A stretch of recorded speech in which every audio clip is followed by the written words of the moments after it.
Nous avons amélioré le site depuis le printemps.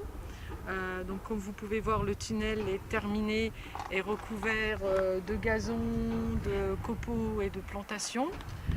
Nous avons aussi fait deux petites montagnes sur le côté pour que les gens qui passent avec le train puissent voir aussi les plantations qui ont été faites aussi au printemps.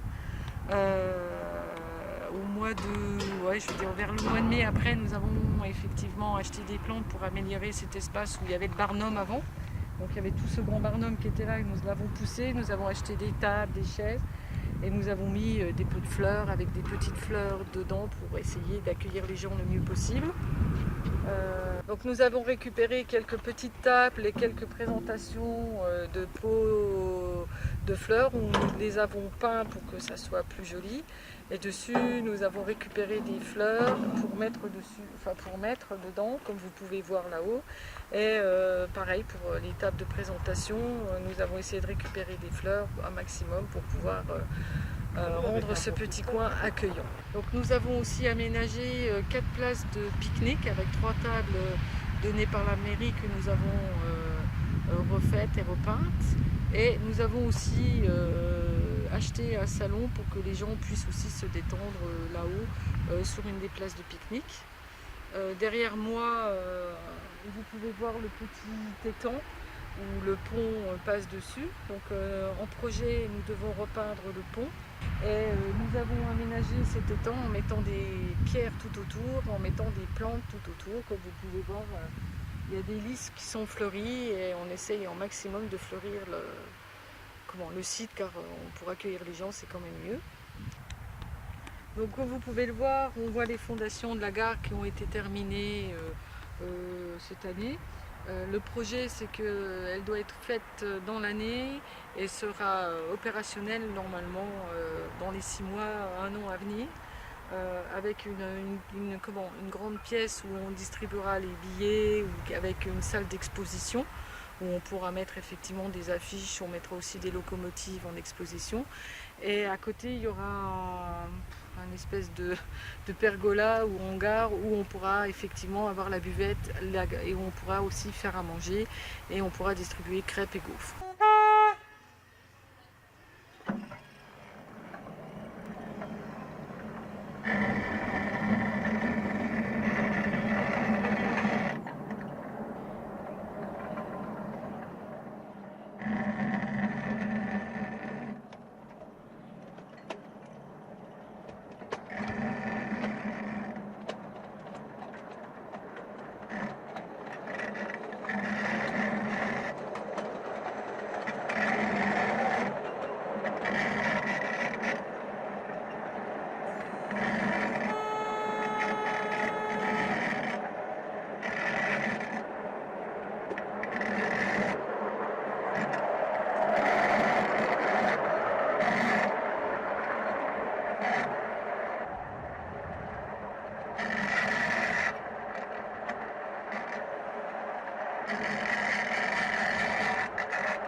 Bonjour Christian, une nouvelle fois, c'est avec plaisir qu'on t'accueille sur le site du CFFT. Je vais vous donner un petit peu des nouvelles de l'association parce qu'il y a eu pas mal de changements. D'abord, on a eu le départ du président fondateur, M. Schulz, qui est parti pour d'autres contrées. Et depuis, donc, j'ai repris la présidence de l'association. Et le travail a poursuivi et puis on a continué. Voilà. Alors, on va commencer par vous présenter le dernier né qui est derrière moi. Voilà, donc c'est un petit locotracteur diesel, mais qui est alimenté par des moteurs électriques. Donc il est sorti il y a à peine 3 jours des ateliers, il a fait ses premiers tours de roue en essai vendredi, et là ça y est, il est opérationnel. Donc on espère qu'aujourd'hui, pour nos portes ouvertes, il va assurer le service. Alors c'est un petit locotracteur qui est entraîné par 4 moteurs électriques de 120 watts. Il a une puissance donc d'à peu près 0,7-0,8 chevaux, ce qui est largement suffisant pour emmener, se promener quelques personnes. Donc on pense qu'il peut emmener, se balader 3 ou 4 personnes. Sur le site, on a fait pas mal d'aménagements. On a fait une place pour que vous puissiez boire nos boissons fraîches tranquillement. Et puis si on se tourne par là, eh bien, ce qu'on voit, c'est la locomotive 44 qui, elle, sort de grande révision puisqu'elle avait des soucis électriques, elle brûlait ses fusibles, il y avait quelques petits problèmes de conception dessus. Donc là, elle vient de sortir de l'atelier, elle est entièrement rénovée, elle fonctionne avec un tout nouveau système d'alimentation des moteurs. Et maintenant, elle est tout à fait apte à faire le service. Et aujourd'hui, elle va pas mal travailler pour, on espère, emmener pas mal de voyageurs. Au fond, ici, nous avons la 141R, voilà, qui est une machine qui, elle, est au 1/11e. C'est une locomotive à vapeur qui a encore des problèmes de mise au point et sur lesquels il faudra, je pense, un an et demi avant de pouvoir la rendre fonctionnelle. Mais on ne désespère pas de la mettre en route un jour. Notre association a l'espoir de plus en plus d'ouvrir ses portes de plus en plus fréquemment. Je dois bien dire que le début de la saison a été compliqué puisque vous n'êtes pas sans avoir remarqué le temps exécrable qui a fait la plupart des week-ends. Et comme on est ouvert uniquement les jours de beau temps, vous vous doutez bien que cette année on n'a pas beaucoup ouvert. Mais on est prêt pour la saison, on sera ouvert tous les dimanches par beau temps et on espère vous accueillir très nombreux. D'accord. Voilà.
Voilà, on vient de terminer le premier tour du locotracteur Moïse, qui est un petit engin fabrication CFFT, avec le savoir de Jean-Claude Schulz, Cédric Montesinos, et puis ils m'ont appris la conduite, et c'est un jeu d'enfant. En fait.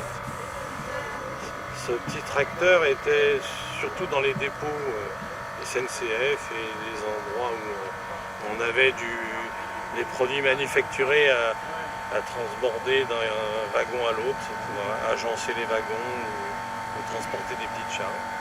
Et il se révèle très pratique et très stable sur la voie. T'as vu ce qu'il a fait? Oui. Pour faire ces petites pièces là. Pour faire ces petites mains montoires, ouais. Il a aidé se faire un montage là. Ça c'est couteau montage. Là il a mis une plaquette. Plaquette. Ça c'est Sting. Nous on avait une 2500. Mais celle-là, elle fonctionne aussi. Oui, mais c'est pas puissant. Donc c'est une toute petite chaudière. Oui, d'accord. On l'a fait pour un monsieur qui voulait. On va pas que la machine. Celle-là, elle ne marche pas. Celle de Jean-Claude, elle est là-bas au fond. Elle est au garage, elle est en réparation. Elle est là où elle est. Questo lasciò oui. più il perte di resistenza e la vapeur, elle détruit et puis explose. Ah oui, d'accord.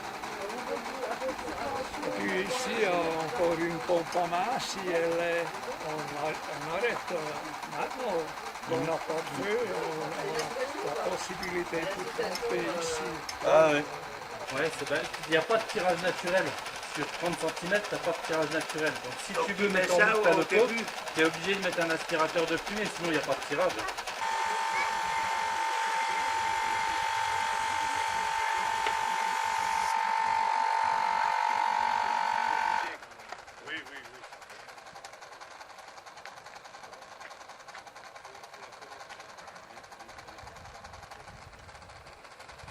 Vous voulez le papier Moi je suis le constructeur, hein, c'est à ours. Mais comme on ne pouvait pas le mettre derrière sa locomotive, on l'a mis derrière, la mienne. C'est ta chose? Non, Ok. quand tu veux, en fait, si tu veux, c'était des protections qu'ils mettaient pour empêcher C'est l'eau de que rentrer l'eau dedans. rentre dedans. Donc il y avait ces petits systèmes à clapet. Et puis ça a été abandonné assez vite. Donc toi, tu le bloques ici, et quand elle roule, tu l'ouvres l'ouvres. et tu le descends là. Alors la Pacifique, si tu veux ça fait 600 chevaux. Ça faisait 600 chevaux. La Pacifique, 3300 chevaux. Ah oui, c'est plus la même. Donc on est passé de je tire 180 tonnes à 110 km/h en 1884 à je tire 800 tonnes à 130 km/h. Et la puissance, 3300 chevaux. Et c'était vraiment, ça a été le summum des locomotives de vitesse. C'est plus les mêmes matériaux aussi. C'est les mêmes matériaux. Hein. C'est-à-dire C'est-à-dire que autant de résistance aussi en fait, à la pression. non. Si tu veux maintenir la pression dans les chaudières, on a toujours su le faire.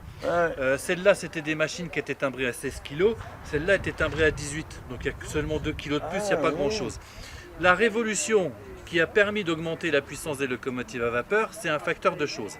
Déjà, la première chose, c'est qu'à cette époque-là, on tire des wagons en bois. Le bois, c'est pas bien lourd. Le souci des wagons en bois, c'est que quand ça déraille, c'est un carnage. Et l'autre problème des wagons en bois, c'est que la locomotive, quand elle est en route, elle crache des escarbilles, ça peut tomber sur les caisses en bois, c'est pas l'idéal. Donc dans les années 1910, on passe aux wagons, aux voitures métalliques. Alors, le souci, c'est que c'est plus lourd, et on passe de petits wagons qui pesaient à peu près une quinzaine de tonnes à des wagons qui pèsent 40 tonnes. C'est pas la même chose. Donc il faut augmenter la puissance des locomotives. Pour augmenter la puissance des locomotives, il n'y a pas tellement de choix. Il faut faire de la vapeur. Si tu regardes la minceté de cette chaudière-là, hein, là on a une chaudière qui est assez mince, donc son diamètre réel c'était 1,30 m. Là on est passé sur un diamètre réel de chaudière d'1,90 m. Ah oui, d'accord. Donc c'est beaucoup plus gros. Donc on a une production de vapeur qui est nettement supérieure. Et surtout, ce qu'on fait, c'est que ici, en 1884, on utilise la vapeur une seule fois dans le cylindre. Tandis que là, il la renouvelle, oui. On l'utilise 2 fois. C'est-à-dire qu'on l'utilise dans les cylindres à l'extérieur, mais également dans 2 autres cylindres dans le châssis. C'est-à-dire qu'on passe de 2 petits cylindres à 4 gros cylindres.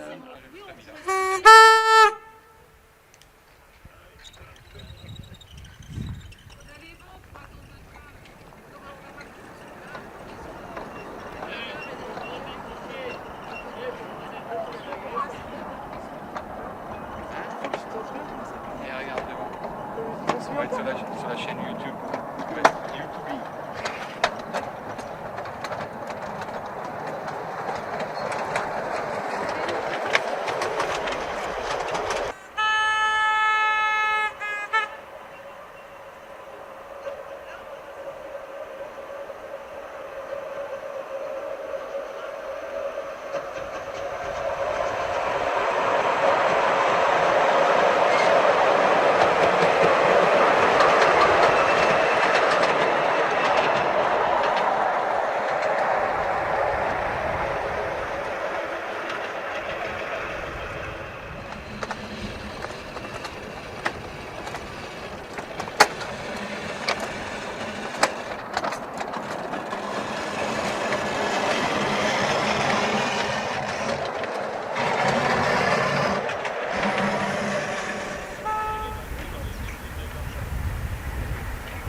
C'est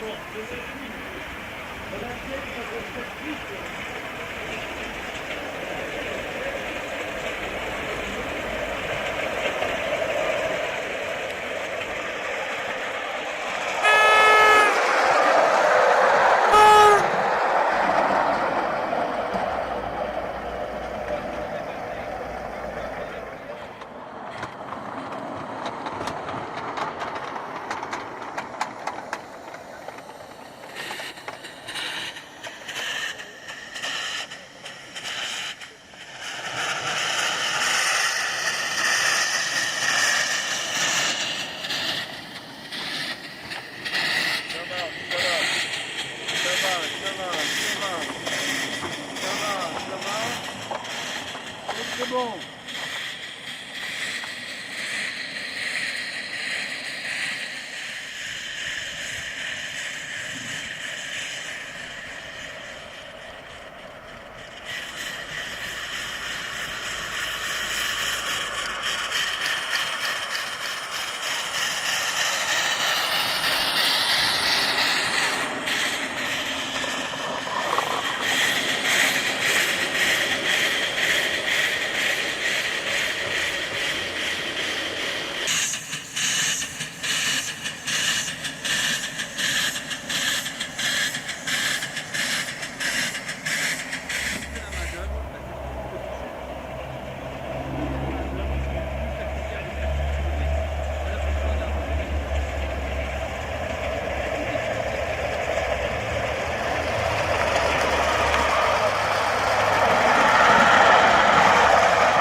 Les mêmes.